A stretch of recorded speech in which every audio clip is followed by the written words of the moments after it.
Hi, welcome to Flugatronic. What you've been listening to is the Namaste flute from Mark Pueblo. I did a first look video at this, and I'll give you a link to that. But I want to take a deeper look at specifically the scale of this flute, because as I explained in the first video, I have some issues playing this flute in the way it's intended, just the way the notes are laid, the holes are laid out with finger stretches, and that's why I've got the top hole covered. It's really hard for me with arthritis and things, just trying to cover the notes the way they're intended. So I wanted to look at this scale and how we can use some standard style flutes to play that scale. So first of all, let's look at the scale, and upon first listening, it sounds really exotic and would be hard to do. But let's look at how this scale is designed and where it comes from, and I think you'll see that it's pretty close to a scale that you already know. So I'm going to be looking at this scale on 4 different flutes. I'm going to do it on whistle, Native American style flute, a Pueblo or Anasazi tuned Native American style flute, and also the Xiao. So I'll give you timestamps below if you want to jump to a particular instrument. But first we're going to look at how the scale is derived, and we're going to do that on the whistle. So what I have here is a C whistle, standard major tune, so C major scale.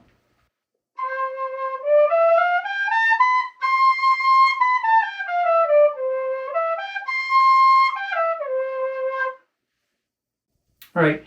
If you play that same scale, the same notes, start up 2 notes, so that's C, D, E.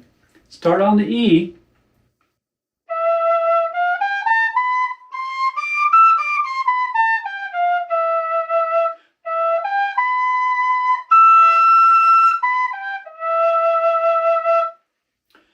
Now that is called the E Phrygian mode or scale.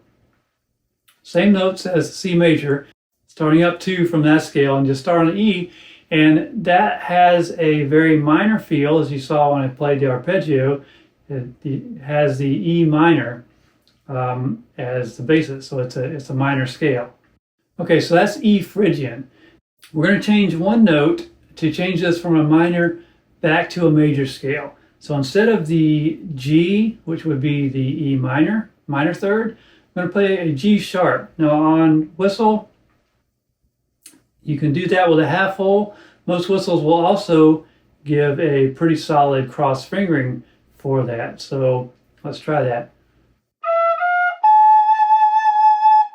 So on this whistle, it's 1 finger down, skip a hole, and then 3 fingers down.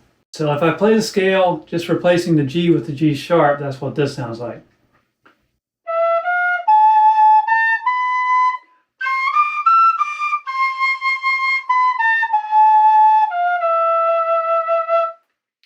All right, that's called E Phrygian dominant.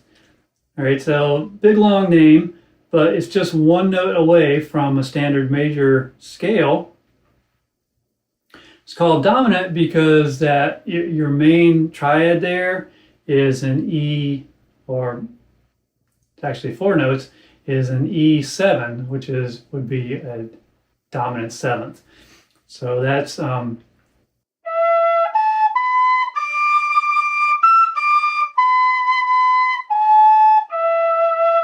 it's an E7 chord. So that's why it's called E Phrygian dominant. That scale is actually a lot easier to play on the whistle than the one I'm showing you, the Byzantine scale. And that's a lot of fun to improvise over. And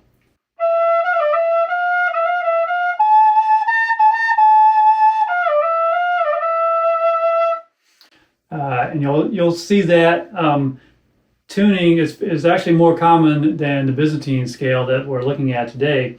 And you can find that in various forms. Like I said in the last video, you'll see that described as Arabian or Spanish Gypsy, lots of names for that. But we're going to go one more step. So instead of that dominant 7th, if I change the the D note to a D sharp, that's going to be actually the major seventh in the E scale. Now on the whistle, you have to get that note through half holding. So that's not so nice, but it's pretty doable because generally that second hole half holds pretty well. So let's try that, and I'll just go up from the E, but I'll play the D sharp instead of the D.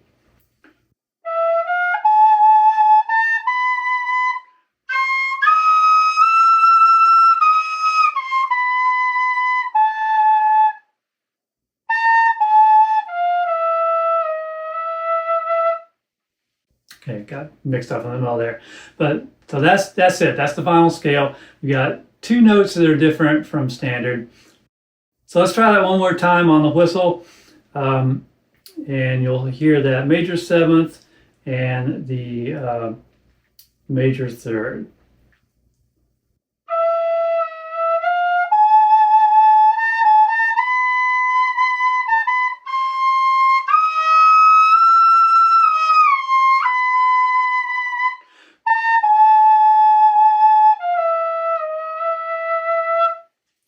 There you go. So Byzantine scale on the whistle.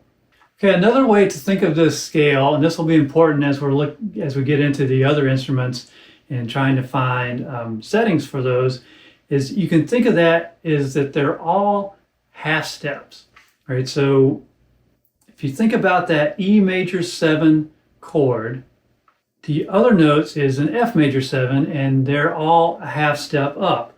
So I can think about starting on that E note, up half step, then go to the major third, that's G sharp, half step up is A. Then you go to the fifth, which would be B, and half step up. And then finally the major seventh, which would be E flat, and then up another half step to E.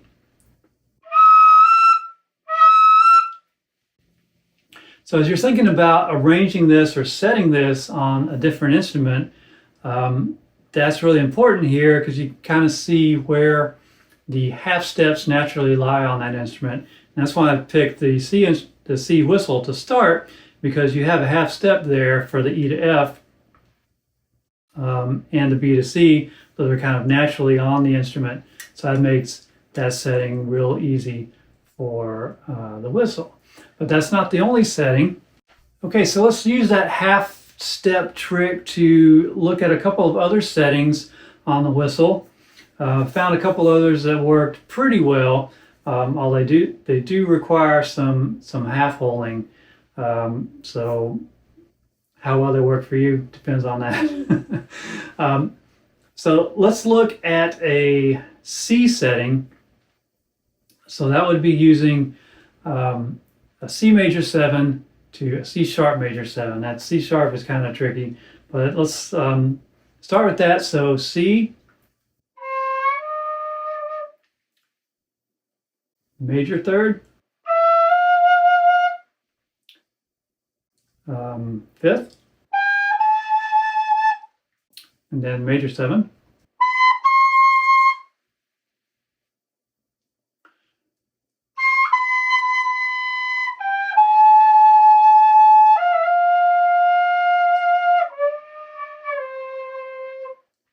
That didn't sound right.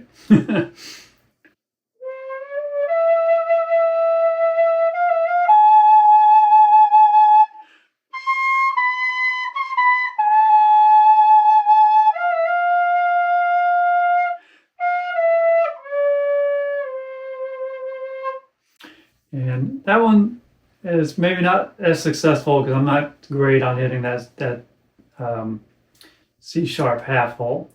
Let's try another one. The F setting can work too, but again, you're going to have to roll up to get the F sharp, and a C sharp also.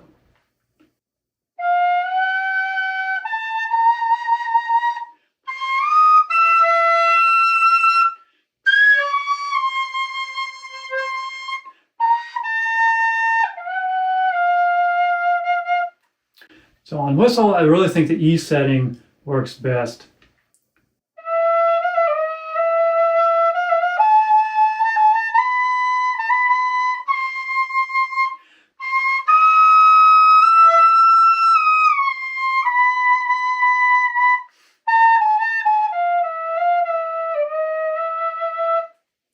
Definitely works best.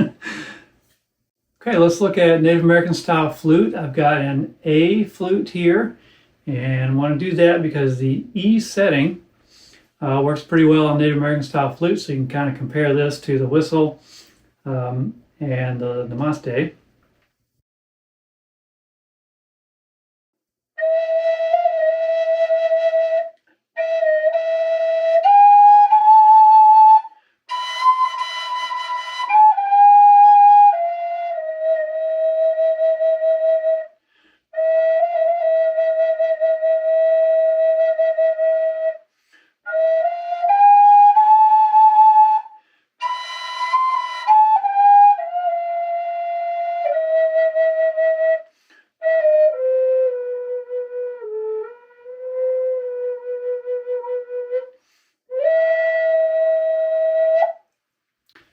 That's E.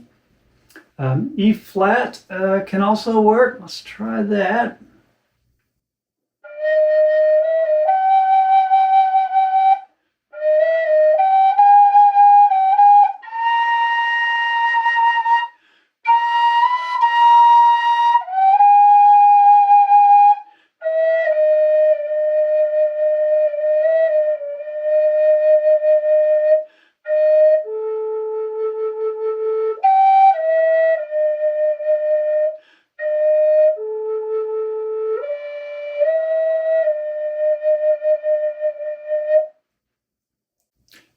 C flat. Let's try C setting.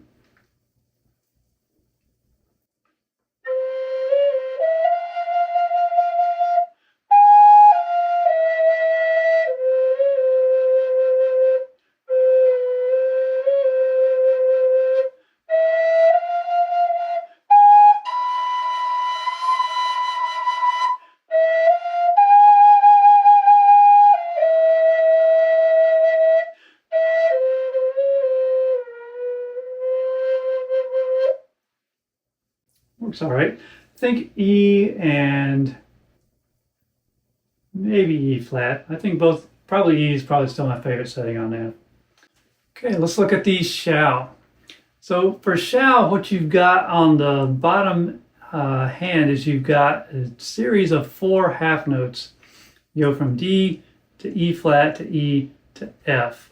So that gives you a very natural setting for the top of the scale, which has 3 half notes in a row.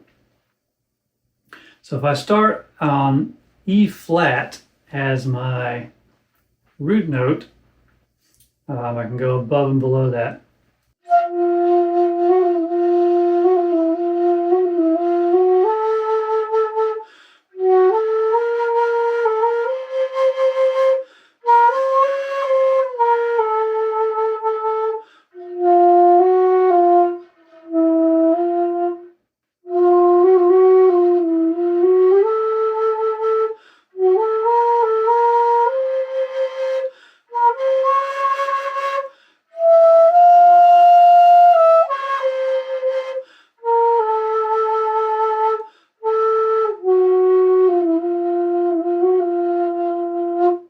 Okay, we can also use E as the root. Let's try that.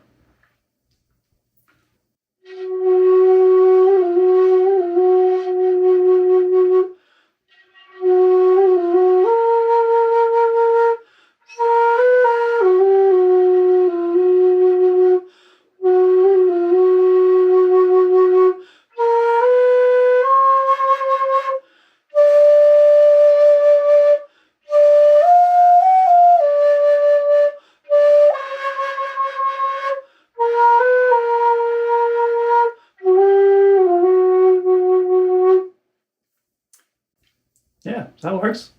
Okay, let's look at the Pueblo or Anasazi tuning. For that, I'm going to use my Easy Anasazi from Stephen DeRuby. Now, if you have a rim blown style of this from Michael Allen or Jeffrey Ellis, this should be pretty close. This one is actually rim blown, but has a fipple to hit that. So this should behave kind of like flutes that are more accessible now. Okay, so for this one, the E flat setting, like we saw in the Xiao, is kind of the only one that works. So let's look at that.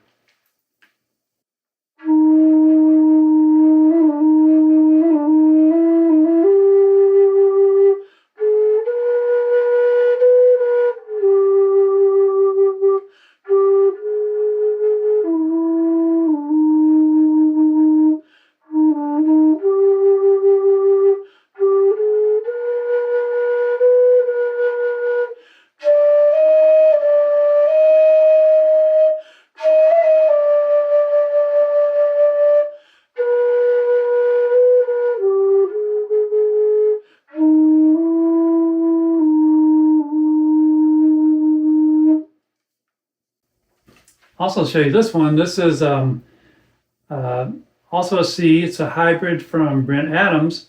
And this one, I've got a thumb hole on the back to get an F note. So I can also get the E setting on this one. So let's, if we start on E,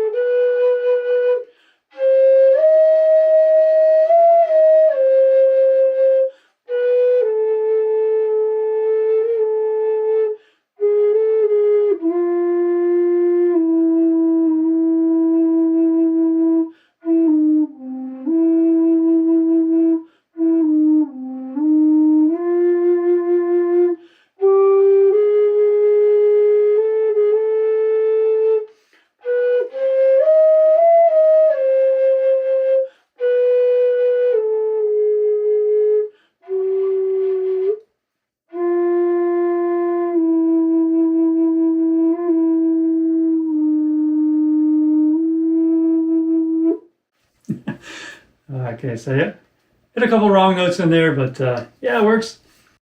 Okay, so there you go. Hope that gives you an idea of how to approach this scale and how to find it on your particular instrument.